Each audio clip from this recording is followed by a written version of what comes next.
Hello दोस्तों, मैं Sandeep loyal आप सभी का पिनाकल कोचिंग सेंटर के इस ऑनलाइन प्लेटफॉर्म पे स्वागत करता हूं। आई होप आप सब बहुत अच्छे होंगे और अपने एग्जाम की तैयारी भी कर रहे होंगे। आज मैं आप सभी के बीच जो है पिनाकल की बुक है जनरल स्टडीज़ की, जिसमें 6500 प्लस टीसीएस एमसीक्यू हैं। बुक में भी अगर आप सब देखेंगे तो आप सबको जो है डिटेल सॉल्यूशन भी दिया गया है और डिटेल सॉल्यूशन के साथ साथ आपको इस बुक का जो वीडियो सॉल्यूशन भी दिया जा रहा है। अगर हम लोग बुक में देखें तो हर एक क्वेश्चन के आगे आप सब देखेंगे आप सबको डिटेल में बातें बताई गई हैं जो आपके सब्जेक्ट या एग्जाम रेलिवेंट है, जो टीसीएस जैसे क्वेश्चन पूछता है। तो आप सबको बुक में भी कोशिश की गई कि 25,000 के करीबन जो है क्वेश्चन आप सबको दिए जाएं जो टीसीएस से रेलिवेंट है, जैसा क्वेश्चन पूछे गए हैं उनसे संबंधित एग्जाम में, वो आप सबको यहाँ पे इस बुक में दिए गए। बुक इंग्लिश और हिंदी दोनों मीडियम में है। हम लोग वीडियो सॉल्यूशन इसका कर रहे हैं। तो चलिए अपनी क्लास को शुरू कर लेते हैं। सबसे पहले हम सब बात करें कि ज्योग्राफी को हम लोग स्टार्ट कर चुके हैं ज्योग्राफी में। और अगर आप सब्जेक्ट वाइज वेटेज की बात करते हैं सब्जेक्ट वाइज, तो ज्योग्राफी से जो है कितने क्वेश्चन पूछे गए हैं, तो लगभग आप सबको 1000 के करीबन क्वेश्चन जो है वो ज्योग्राफी से मिलने वाले हैं, भूगोल से। तो 6500 में से जो है 1000 क्वेश्चन यहाँ पे ज्योग्राफी से हैं और सबसे ज़्यादा जो वेटेज रहती है एग्जाम में वो स्टैटिक जीके की रहती है। तो यहाँ पे भी आप सब देखिएगा स्टैटिक जीके के 2100 के करीबन क्वेश्चन जो हैं 6500 में से यहाँ पे आपको मिलेंगे। और आर्ट एंड कल्चर हो गया, डांस हो गया, डांसर हो गया, इंस्ट्रूमेंट हो गया, आर्ट पर्सनैलिटी हो गया। तो आगे फिर उनमें टॉपिक वाइज भी दिए गए हैं कि कहाँ से कितने क्वेश्चन बनते हैं। आज का हमारा जो टॉपिक है कॉन्टिनेंट्स एंड ओशियन से देखते हैं कि किस तरीके के क्वेश्चन हैं। ज़्यादातर जो क्वेश्चन है वो डेफिनेशन बेस्ड हैं, तो सीधा सीधा हम सब उनको करते चलेंगे कि आप सबको डेफिनेशन जो है वो समझ में आए और जैसा टीसीएस ने पूछा उस भाषा में आप सब उनको याद करने की कोशिश कीजिएगा। सबसे पहला लिखा हुआ है 75 नंबर क्वेश्चन तक हम लोग पहले पढ़ चुके थे। 76 से आज हम लोग स्टार्ट करते हैं। Sri Lanka is separated from India by the dash. Dash Sri Lanka को भारत से अलग करता है। पहला लिखा हुआ मलक्का जलडम मरुमध्य, जिब्राल्टर की जलडम मरुमध्य, पाक और Bering. Strait of Malacca, strait of Gibraltar, Palk strait and Bering strait. तो एक बार मैं आप सबको यहाँ पे जो है कुछ एक स्टेट जो है उनके बारे में बात कर लेते हैं कि कौन सी वो स्टेट्स हैं जो किस किस को अलग भी करती हैं। तो ये पेपर में देख लेंगे, आप सब क्वेश्चन पूछे जा रहे हैं। सबसे पहले 8 डिग्री चैनल है, 9 डिग्री है और 10 डिग्री है। तो 8 डिग्री मालदीव और मिनिकोय के बीच में है, 9 डिग्री कवरती और मिनिकोय के बीच में है, जबकि 10 डिग्री जो है छोटा अंडमान और कार निकोबार के बीच में है। 8 मालदीव और मिनिकोय, 9 कवरती और मिनिकोय, 10 छोटा अंडमान और कार निकोबार के बीच में है। उसके बाद पढ़ेंगे ग्रैंड चैनल जो है वो सुमात्रा और निकोबार के बीच का हो गया है। पाक स्टेट तमिलनाडु और श्रीलंका के बीच है। पाक स्टेट तमिलनाडु और श्रीलंका के बीच है। डंकन पास, ये हम लोग लास्ट क्लास में पढ़ के आए थे। डंकन पास जो है वो दक्षिण अंडमान और लघु अंडमान के बीच में है। लिटिल अंडमान और साउथ अंडमान के बीच में कौन सा हो गया, डंकन पास हो गया है। कोको स्टेट, कोको द्वीप म्यांमार में जो है वह उत्तरी अंडमान के बीच में हो गया है। उसके बाद पाक खाड़ी तमिलनाडु और श्रीलंका के बीच है। पाक खाड़ी और पाक स्टेट तमिलनाडु और श्रीलंका के बीच में है। मन्नार खाड़ी दक्षिण पूर्व तमिलनाडु और श्रीलंका के बीच में हो गई है। तो ये पॉइंट भी आप सबको यहाँ से ध्यान रख लेने हैं। अब हम लोग आते हैं अपने क्वेश्चन के ऊपर। अब यहाँ से इन सबको एक बार रीड कर लेना है। क्या आंसर हो जाएगा, श्रीलंका को अलग करते हैं भारत से, तो श्रीलंका को भारत से कह लीजिएगा तमिलनाडु से। तमिलनाडु और श्रीलंका के बीच में पाक स्टेट भी आप सब ध्यान रखेंगे। यहाँ से ऑप्शन जो होगा हमारा सी सही आंसर हो जाएगा इसका। इनको रीड कर लेना दोस्तों। पाक स्टेट हो गया है यहाँ पे जो हम लोग अभी पढ़ रहे हैं, ये वाला देखिएगा, ये हम सबसे पूछा है, सॉरी ये दोनों ही देख लीजिएगा। तो आप सब यूँ भी कह सकते हैं कि भारत और श्रीलंका को अलग करते हैं या फिर तमिलनाडु और श्रीलंका के बीच में हो गए हैं। ऊपर वाले चैनल जो दे रखे हैं ये भी आप सबसे एग्जाम में पूछे गए हैं। 8 डिग्री मालदीव मिनिकोय, 9 डिग्री कवरती मिनिकोय हो गया है, 10 डिग्री चैनल छोटा अंडमान और कार निकोबार के बीच में हो गया है। उसके बाद पाक स्टेट हो गया है और आपकी पाक खाड़ी दोनों तमिलनाडु और श्रीलंका के बीच हो गए हैं। डंकन पास कल पढ़ के आए थे हम लोग, दक्षिण अंडमान और लघु अंडमान के बीच में है, जबकि ग्रैंड चैनल सुमात्रा और निकोबार के बीच का हो गया है। ठीक है, चलिए अगले क्वेश्चन के ऊपर आते हैं। फिर इसके बाद देखिएगा, the plate movement on earth are classified into dash types. पृथ्वी पर प्लेट प्रवाह है प्लेट मोमेंट्स को डैश प्रकार में वर्गीकृत किया गया है। लास्ट टाइम से हम लोग मेजर प्लेट्स पढ़ के आए थे, मेजर, तो वहां पे मैंने आप सबको बताया था कि कितने थे टोटल। अब यहाँ पे लिखा है जो प्लेट की मूवमेंट है वो कितने टाइप्स की है, तो वो 3 टाइप्स की हो गई है। वो 3 टाइप्स में आप सब ध्यान रख सकते हो। एक होता है अपसारी, अपसारी जिसमें प्लेट एक दूसरे से अलग है, अपसारी हो गया है। एक आपका अभिसारी हो गया है, एक प्लेट के नीचे दूसरी प्लेट मूवमेंट करती है, अभिसारी करके हो गया है। और तीसरा जो है वो आप सबका कौन सा हो गया, ट्रांसफॉर्म हो गया है। तीन प्रकार की जो है दोस्तों प्लेट की मूवमेंट हो गई है। अब सारी अभिसारी और ट्रांसफॉर्म करके आप सब इन तीनों को ध्यान रख सकते हैं। तो सिंपल आप सब कहेंगे कि फर्स्ट ऑप्शन जो है हमारा इस क्वेश्चन का सही आंसर हो गया। फर्स्ट ऑप्शन आपका क्या हो जाएगा, सही आंसर हो जाएगा। चलिए फिर आगे बढ़ते हैं हम लोग, नेक्स्ट क्वेश्चन के ऊपर आते हैं। इसके बाद ocean acidification is the ongoing decrease in the pH of the Earth's ocean caused by the uptake of dash from the atmosphere। क्या लिखता है, महासागरीय जो एसिडिफिकेशन है, पृथ्वी के महासागरों के पीएच में निरंतर कमी हो रही है। पृथ्वी का जो महासागर उस पर नीचे देखेंगे आप सब लिखा है अर्थ ओशियन, निरंतर कमी हो रही है जो वायुमंडल से डैश के तेज होने के कारण होता है। तो ये वायुमंडल में क्या तेज हो रहा है जिसके कारण ऐसा हो रहा है, तो वायुमंडल में कार्बन डाइऑक्साइड की मात्रा के कारण, तो इसके कारण। तो ऑप्शन क्या हो जाएगा हमारा यहाँ पे, बी सही आंसर हो जाएगा। तो यहाँ पे देखेंगे आप सब, ocean acidification is the ongoing decrease in the pH of earth ocean. तो इसके किसके कारण हो रहा है ऐसा, तो Uptake of carbon dioxide from the atmosphere हो जाएगा। चलो नेक्स्ट क्वेश्चन के ऊपर आ जाओ फिर इसके बाद।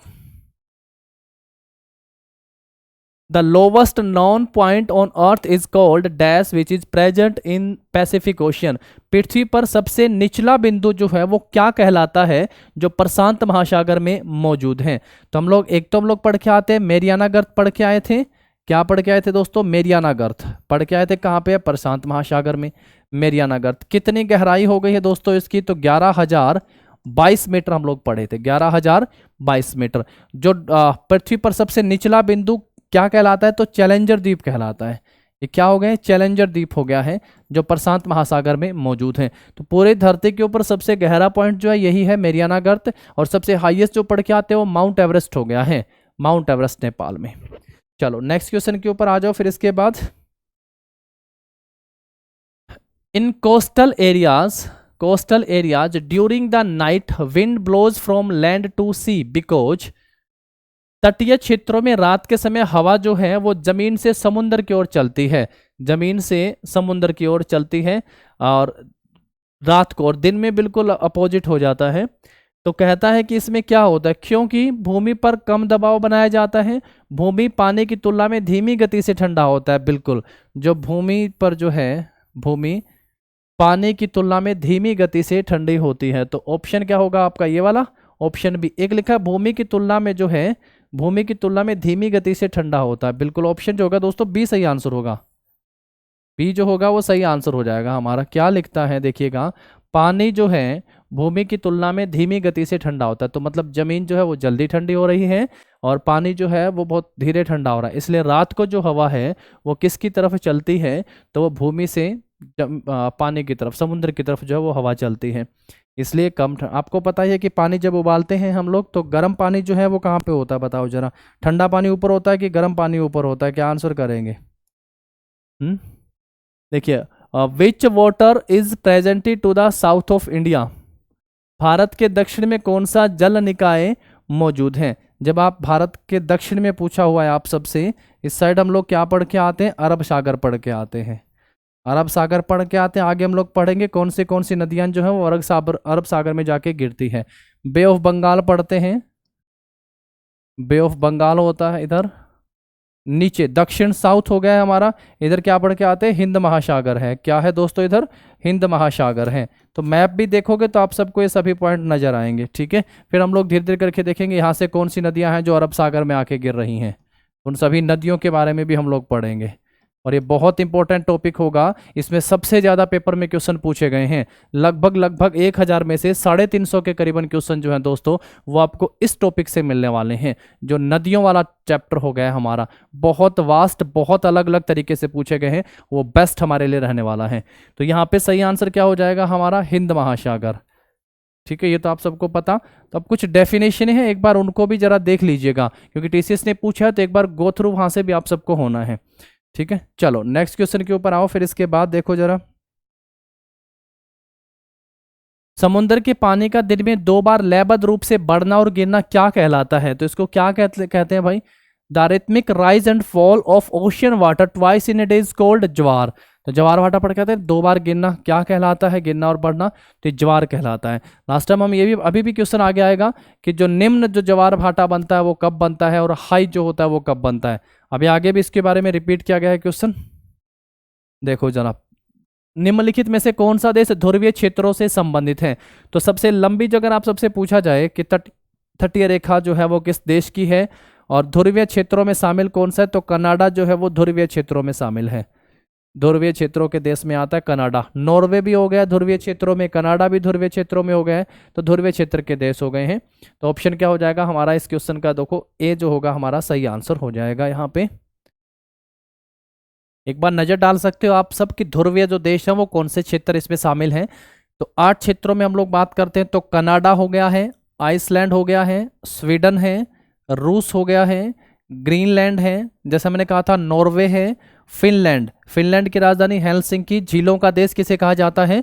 फिनलैंड को कहा जाता है। हैप्पीनेस इंडेक्स में जो है ये टॉप पर है भाई देश, हैप्पीनेस इंडेक्स में टॉप पर हम लोग इसको पढ़ के आते हैं, हैप्पीनेस इंडेक्स में, हैप्पीनेस इंडेक्स में। और यूएस से हो गया, तो ध्रुवीय क्षेत्र में कनाडा, आइसलैंड, स्वीडन, रूस, ग्रीनलैंड, नॉर्वे, फिनलैंड, यूएस से हो गए हैं। तो ये पीडीएफ आप सबको मिले तो एक बार आप सब इन जो पॉइंट आपको लिखाए गए हैं उन सबको नोट कर लीजिएगा, उन सबको भी याद कर लीजिएगा। चलिए फिर आते हैं हम लोग अपने नेक्स्ट क्वेश्चन के ऊपर। देखो जरा, the process of seepage of water into the ground is called. जो पानी धरती के नीचे जा रहा है, अलग अलग कैपिलरी बन के जा रहा है ना, तो पूछ रहा है कि उस प्रोसेस को क्या कहते हैं। डेफिनेशन जैसा मैंने कहा था, तो आज हमारे ज्यादातर जो पूछे गए वो डेफिनेशन ही हो गई हैं। भूमि में जल के रिसने की प्रक्रिया को क्या कहते हैं? तो इनफिल्ट्रेशन कहते हैं। क्या कहते हैं? इनफिल्ट्रेशन हो गया है, अंतस्पंदन हो गया है यहाँ पे हमारा answer.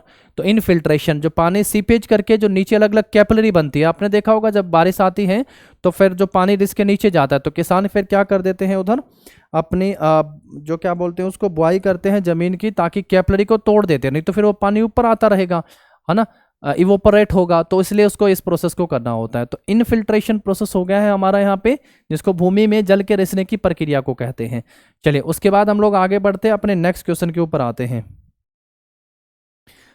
Which water body covers an area of कितना लिखा भाई? 1,55,58,000 kilometre square and makes up only 4.3% of global ocean.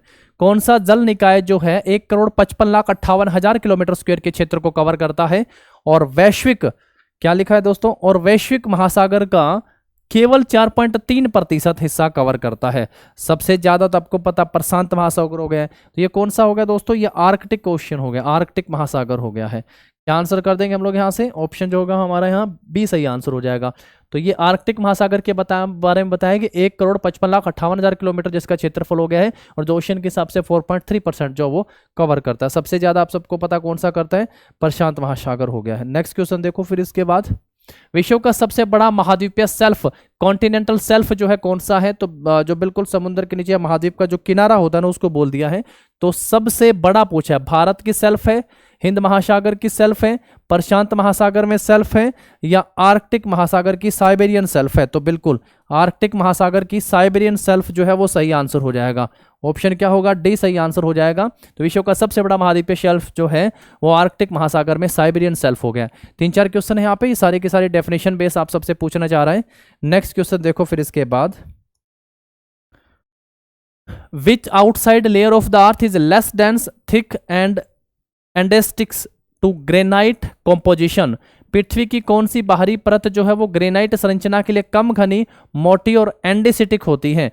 तो हम लोग लास्ट टाइम क्या पढ़ के आए थे? क्रस्ट, मेंटल, इन सब के बारे में आप सबको बताया था। क्रस्ट बताए थे, क्रस्ट में क्या पाए जाते हैं? तो सियाल और सीमा करके आप सबको बताए थे, सियाल और सीमा आप सब देखे होंगे, सियाल और सीमा। उसके बाद जो है मेंटल आप सबको बताया था, मेंटल, जिसमें क्या लिखा था? इसमें मैग्मा चैम्बर पाए जाते हैं। इसमें क्या पाए जाते हैं दोस्तों? इसमें हो गए हैं हमारे मैग्मा चैम्बर, इसमें मैग्मा चैम्बर हो गए। उसके बाद कोर बताया था आप सबको, जो केंद्रीय भाग है, केंद्रीय भाग, इसमें क्या पाया जाता है? निफे, जिसमें क्या लिखा था? निकेल और फेरस हो गया है। इसमें क्या हो गया है? इसमें निकेल और फेरस हो गया है, निकेल और फेरस। फेरस का मतलब क्या होता है यहाँ पे? आयरन हो गया है, फेरस आयरन, ठीक है। तो ये क्वेश्चन भी आया था। तो किस जो है ग्रेनाइट की संरचना है कम घनी, मोटी और एंडेसेटिक है? तो वो कौन सी है? महाद्वीपीय परपटी, क्रस्ट, यानी कॉन्टिनेंटल क्रस्ट हो गया है। इसमें हम लोग पढ़े भी हैं, क्या हो गए हैं कॉन्टिनेंटल क्रस्ट में? सियाल और सीमा, ये हो गए हैं यहाँ पे, तो ध्यान रखेंगे। ऑप्शन क्या हो जाएगा हमारा यहाँ पे? बी। तो बहुत सारे क्वेश्चन तो जो है इंटरनल स्ट्रक्चर ऑफ अर्थ के ऊपर पूछ लिए गए हैं, तो वो वाला टॉपिक एक इजी टॉपिक है, आप सब उसको कर सकते हैं ध्यान से। चलो नेक्स्ट क्वेश्चन के ऊपर आओ फिर इसके बाद। देखो which sea is the north western part of the Indian Ocean that covers a total area of approximately 14,91,000 square miles and forms a part of the major sea route between Europe and India. Europe and India के बीच में एक major role play करता है। कौन सा समुद्र हिंद महासागर का उत्तर पश्चिमी भाग है जो लगभग 14,91,000 वर्ग मील के कुल क्षेत्रफल में फैला है और यूरोप और भारत के बीच प्रमुख समुद्री मार्ग का एक हिस्सा है? तो कौन सा हो गया? अरब सागर हो गया है। अरब सागर हो गया है। सही आंसर हमारा ऑप्शन ए हो जाएगा। हिंद महासागर का उत्तर पश्चिमी भाग है ये और 14,91,000 वर्ग मील क्षेत्र में फैला है। भारत और यूरोप के बीच समुद्री मार्ग बनाता है। तो ऑप्शन होगा हमारा यहाँ पे ए सही आंसर हो जाएगा। चलो नेक्स्ट क्वेश्चन के ऊपर आओ। फिर इसके बाद identify the factor that does not affect the salinity of the ocean. उस कारक की पहचान करें जो समुद्र की लवणता को प्रभावित नहीं करता। पीछे बताया था लवणता को किस में दिखाया जाता है, तो लवणता को पर थाउजेंड, पर क्या बोलते हैं, प्रति हजार में व्यक्त किया जाता है। प्रति हजार में जो है लवणता को व्यक्त किया जाता है। लवणता को प्रति हजार में व्यक्त किया जाता है। तो ये भी आप सबको ध्यान रखना। इससे पीछे भी बताया था कि अगर 25% के आसपास हो, 35 बताया था, 35 प्रति हजार बताया था लवणता पीछे समुद्र की जो बताया। अगर इससे 24% से अगर ज्यादा होता है तो उसको हम लोग ठीक नहीं कर सकते हैं। ये पॉइंट भी आप सबको ध्यान रखना था, ठीक है। अब यहां से देखो जरा क्या लिखता है, लवणता को प्रभावित नहीं करता। The type of marine organism found in the water body. जल निकायों में पाए जाने वाले सूक्ष्म जीवों के प्रकार के कारण क्या समुद्र की लवणता प्रभावित होती है? दूसरा वाष्पीकरण और वर्षा की दर, तीसरा पवन और चौथा जो समुद्र में बहने वाले तेज पानी की मात्रा। तो जो कौन सा प्रभावित नहीं करता, तो जलीय निकाय में पाए जाने वाले, ये वाला हो जाएगा। वाटर बॉडी जो है वो लवणता को प्रभावित नहीं है। तो ऑप्शन जो होगा हमारा इसका ए सही आंसर हो जाएगा, ठीक है। ऑप्शन ए सही आंसर हो जाएगा। वाष्पीकरण और वर्षा की दर जो है ये प्रभावित करती है। नेक्स्ट क्वेश्चन देखो फिर इसके बाद, समुद्र की सतह पर लवणता क्या होता है? What happens to the salinity at the surface of the ocean. वर्षण प्रक्रिया बढ़ जाती है, पहला पॉइंट। दूसरा बर्फ या वाष्पीकरण के रूप में जल की हानि से घट जाती है। तीसरा बर्फ या वाष्पीकरण के रूप में जल की हानि से बढ़ जाती है। तो बिल्कुल ऑप्शन सी सही हो जाएगा। बर्फ या वाष्पीकरण के रूप में जल की हानि से बढ़ जाती है या वाष्पोत्सर्जन से घट जाती है। तो ऑप्शन जो होगा हमारा क्या सही आंसर हो जाएगा? ऑप्शन सी सही हो जाएगा। नेक्स्ट देखो इसके बाद फिर, identify the shallowest part of the ocean. समुद्र के सबसे उथले हिस्से की पहचान कीजिएगा। समुद्र का सबसे उथला हिस्सा कौन सा हो गया है? तो अब लोग पढ़ के आए थे सेल्फ, क्या पढ़ के आए थे? महाद्वीपीय सेल्फ, कॉन्टिनेंटल सेल्फ पढ़ के आए हैं। तो ऑप्शन क्या हो जाएगा दोस्तों हमारा? ए सही आंसर हो जाएगा। तो समुद्र का मतलब महाद्वीपीय जो किनारा होता है, तो ये हो गया महाद्वीपीय शेल्फ जो कॉन्टिनेंटल सेल्फ समुद्र के सबसे उथले हिस्से की पहचान है। तो ऑप्शन ए सही आंसर हो गया हमारा। नेक्स्ट देखो इसके बाद फिर, which water body is world third largest ocean. तीसरा सबसे बड़ा, spread over an area of कितना हो गया है ये? 70 crore 56 lakh kilometre square on the earth surface पे जो फैला हुआ है। पृथ्वी की सतह पर कौन सा जल निकाय जो है इतने क्षेत्रफल में फैला विश्व का तीसरा सबसे बड़ा महासागर हो गया है? पहला ऑप्शन अटलांटिक महासागर, प्रशांत महासागर, दक्षिणी महासागर या फिर हिंद महासागर। तो कौन सा हो गया दोस्तों? हिंद महासागर हो गया है। हिंद महासागर, इसी का ही हमने उत्तर पश्चिमी भाग पढ़ के आए थे आगे, अरब सागर। इसी का उत्तर पश्चिमी भाग कौन सा पढ़ के आए थे? अरब सागर पढ़ के आए। तो ऑप्शन क्या हो जाएगा हमारा? डी इस क्वेश्चन का सही आंसर हो जाएगा। चलो नेक्स्ट क्वेश्चन के ऊपर आओ। फिर इसके बाद देखो जरा, which part of the ocean layer is the flattest and smoothest in the world. महासागरीय परत का कौन सा भाग विश्व में सबसे समतल और चिकना है? सबसे समतल जो और चिकना, गर्त हो गया है, महाद्वीपीय ढलान, रसातल का मैदान और महाद्वीपीय जलमग्न सीमा सेल्फ बोल दिया है। तो रसातल का मैदान हो गया है। कुछ चीजें ऐसी हैं दोस्तों जो सीधा सीधा, जिसमें कोई बिना लॉजिक आप सब जो है वन लिनियर टाइप के इनको पढ़ सकते हैं। तो ये वाले जो मैंने कहा था डेफिनेशन बेस्ड क्वेश्चन है काफी सारे यहाँ पे आज की इस क्लास में। तो हो सकता है आप सबको लगे कि यार बहुत बोरिंग सा हो रहा है टॉपिक, लेकिन ये है तो एक बार गो थ्रू आप सब इनमें से जरूर हो जाइएगा। समतल और चिकना पूछ रखा है तो कौन सा हो जाएगा? रसातल का मैदान जो है वो हो जाएगा हमारा सही। नेक्स्ट देखो इसके बाद फिर, with which of the following ocean would you associate the ring of fire. ज्वालामुखी फटते हैं, बहुत सारे भूकंप आता है, तो कौन सा है जिसको रिंग ऑफ फायर बोला है? आप निम्नलिखित में से किस महासागर से रिंग ऑफ फायर का संबंध करेंगे? तो रिंग ऑफ फायर का संबंध किससे हो गया? प्रशांत महासागर से हो गया क्या? प्रशांत महासागर से ring of fire. Ring of fire प्रशांत महासागर से संबंधित हो गया है। चलो नेक्स्ट क्वेश्चन देखो, फिर इसके बाद क्या आता है हमारा। तो ये तो मैंने कहा था 2-3 बार आप सबके क्वेश्चन रिपीट होते हैं यहाँ से। The dash is the extended margin of each continent occupied by relatively shallow sea and gulf। अपेक्षाकृत उथले समुद्र और खाड़ी के कब्जे वाले प्रत्येक महाद्वीप का विस्तारित मार्जिन क्या कहलाता है? तो क्या कहलाता है? महाद्वीपीय शेल्फ कहलाता है। क्या कहला रहा है? महाद्वीपीय शेल्फ। तो 3 बार जो देखेंगे आप सब, तो इस क्वेश्चन को पूछ लिया गया इन 25 क्वेश्चन में। महाद्वीपीय शेल्फ जो है इसको कहलाता है ये। चलो नेक्स्ट क्वेश्चन को देखो फिर इसके बाद। Which of the following is a group of island found in the tropical oceans consisting of coral reefs and a central depression? निम्नलिखित में से कौन उष्णकटिबंधीय महासागरों में पाए जाने वाले द्वीपों का एक समूह है जो परवाल भीतियां और एक केंद्रीय गर्त से बना है? तो सीधा डेफिनेशन एटोल ऐसा है।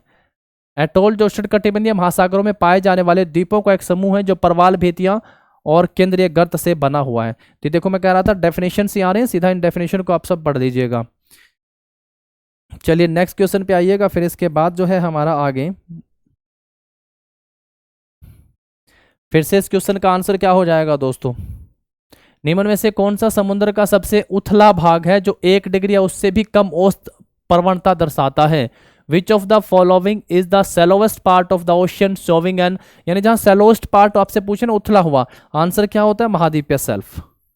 क्या कह दिया? कॉन्टिनेंटल शेल्फ हो गया है, कॉन्टिनेंटल शेल्फ। तो फिर से आप देखेंगे तो 4-5 बार ये क्वेश्चन है। 25 क्वेश्चन में अब तक हम लोग इस क्वेश्चन को 4 बार कर चुके हैं, है ना। तो सीधा सीधा डेफिनेशन बेस्ड आप सबसे पूछने की कोशिश वो कर रहा है। नेक्स्ट देखिएगा इसके बाद। The Northeast Canyons and Seamounts Marine National Monument is located in the पूर्वोत्तर घाटी और समुद्री पर्वत। पूर्वोत्तर घाटी और समुद्री पर्वत राष्ट्रीय स्मारक डैश में स्थित है? आर्कटिक महासागर में, अरब सागर में, अटलांटिक महासागर में या लाल सागर में? तो कहाँ स्थित है ये दोस्तों? अटलांटिक महासागर में। क्या? पूर्वोत्तर घाटी, समुद्री पर्वत और राष्ट्रीय स्मारक। तो क्या आंसर कर देंगे यहाँ से? ऑप्शन सी जो हो सही आंसर हो जाएगा हमारा, अटलांटिक महासागर। नेक्स्ट देखो इसके बाद फिर। The Black Sea is in the ocean. काला सागर किस में है? तो काला सागर अटलांटिक महासागर में है। काला सागर किस में है? तो ये जो है हमारा अटलांटिक महासागर में हो जाएगा। काला सागर कहाँ पे है? तो अटलांटिक महासागर। ऑप्शन ए सही आंसर हो जाएगा। नेक्स्ट देखो फिर इसके बाद। Which of the following is statement about tides is incorrect? ज्वार भाटा के बारे में निम्नलिखित में से कौन सा कथन गलत है? कौन सा कथन गलत है? पहला लिखता है high tides occur when the moon is in its first and last quarter. उच्च ज्वार भाटा तब होता है जब चंद्रमा अपनी पहली और आखिरी तिमाही में होता है। नहीं, ये तो बताया था ना, जब एक बिल्कुल तीनों के तीनों पृथ्वी चंद्रमा सूर्य एक समेकित होते हैं तब जाके होता है उच्च ज्वार भाटा। तो पहला ऑप्शन जो ये गलत हो गया हमारा, यही फिर हमारा क्या हो जाएगा? इस क्वेश्चन का सही आंसर हो जाएगा। लोअर क्या लिखता है? निम्न ज्वार भाटा को लघु ज्वार भाटा भी कहते हैं। उसके बाद देखिएगा, ज्वार भाटा पृथ्वी की सतह पर सूर्य और चंद्रमा द्वारा लगाए गए गुरुत्वाकर्षण खिंचाव के कारण होता है। बिल्कुल। वृत्त ज्वार भाटा पूर्णिमा और अमावस्या के दिन आते हैं। बिल्कुल। Spring tides occur in the full moon and new moon days के। बिल्कुल, ये सही हो जाएगा। तो फर्स्ट क्वेश्चन जो था वो हमारा यहाँ पे इसका सही आंसर जो गलत लिख दिया, क्योंकि इसके बारे में पहले हम लोग डेफिनेशन को पढ़ चुके थे लास्ट क्लास में। तो दोस्तों ये थे हमारे 25, जिसमें आपने देखा होगा लगभग 15 के करीबन तो जो यहाँ पे जो है डेफिनेशन पूछी गई थी आप सबसे, और 4-5 जो है वो क्वेश्चन आपके सेल्फ को लेके कॉन्टिनेंटल सेल्फ से पूछे गए थे। तो बार बार वही क्वेश्चन आप सबके लिए यहाँ पे रिपीट हो रहा था। ठीक है, चलिए नेक्स्ट जब हम लोग पढ़ेंगे इसमें आगे, तो वहाँ से कुछ और बेहतर करने की सोचेंगे, कुछ और नया वहाँ से सीखेंगे, देखेंगे, आगे बढ़ेंगे। तब तक के लिए आप सब पढ़ते रहिएगा, देखते रहिएगा। आप सबको आपके एग्जाम के लिए बेस्ट विशेज। Thank you.